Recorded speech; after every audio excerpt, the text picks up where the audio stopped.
Hi guys, Mark Dawes, NFPS Limited, and I thought I'd answer a question for you that was asked this weekend, and it's from a door supervisor trainer who asked me this. He said, if someone pays to get into licensed premises and then the door supervision staff ask them to leave, is that person now a trespasser? Well, this is how it works. If someone pays a fee to get into licensed premises, so they pay to enter, then technically there is a contract in place, albeit a bare one, but there is a contract in place, and that contract is they've paid a set amount to enter into that premises and they're allowed to stay there until whatever it is ends.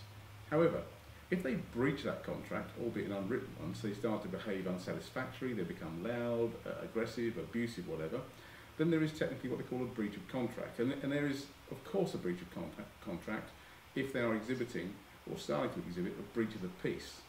And on that basis, the door supervisors, quite rightly, can ask them to leave. And if they won't leave, then they become a trespasser because their invitation to remain there no longer exists. Now, if they start to become aggressive and they won't go, then you can use reasonable force to eject them, or you can call the police, and the police will act on the breach of the peace, provided, of course, they arrive and the breach is still occurring. So that's how it works in licensed premises. However, where you don't pay a fee to get in, so like a supermarket, Asda, Tesco's, whatever, or in someone's home, then there is no contract in place per se. And what this becomes then is an implied permission. So in other words, let's take a retailer, they open their doors at whatever time they start training, they invite the public in to browse, select, pay and go home. And if someone decides to browse, select and go home without paying, for example, in other words they're thieving, then they can be stopped, they can be challenged, and that allowance, if you like, that permission to remain in the store is then revoked, and they can be chucked out. They become a trespasser and they can be ejected or arrested. Now that's an implied permission. The same applies to your home. So if you invite someone in your home, you open the front door and you let them in, then they're allowed in by this implied permission, and there's no contract, they're not paying obviously. But if someone starts to misbehave in your house, then you can ask them to leave, so the invitation to be there is revoked.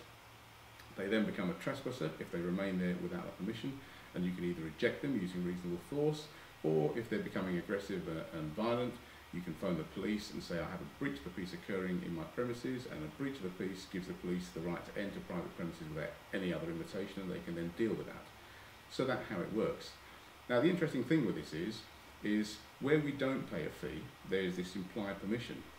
The person who is asked to leave has no other rights. There are no rights there that says, well, you can't throw me out because I'm this or because I'm that, or you're picking on me just because.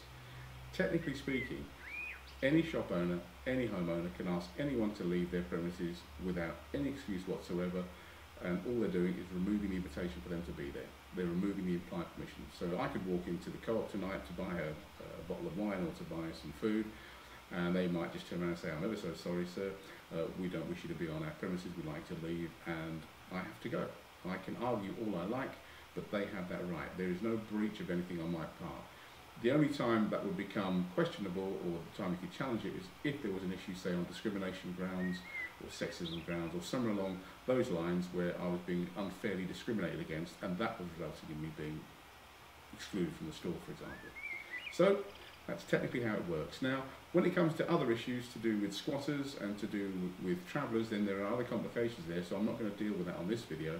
But primarily speaking, to come back to the original question, if someone pays to enter licensed premises, they pay, it becomes a contract, they're allowed to stay there until the end of that venue, or the pub closes or the club closes or whatever. But if they breach that contract by behaving in an irresponsible or an antisocial way, or an aggressive or abusive way, then the door staff can ask that person to leave. If they won't leave, they become a trespasser.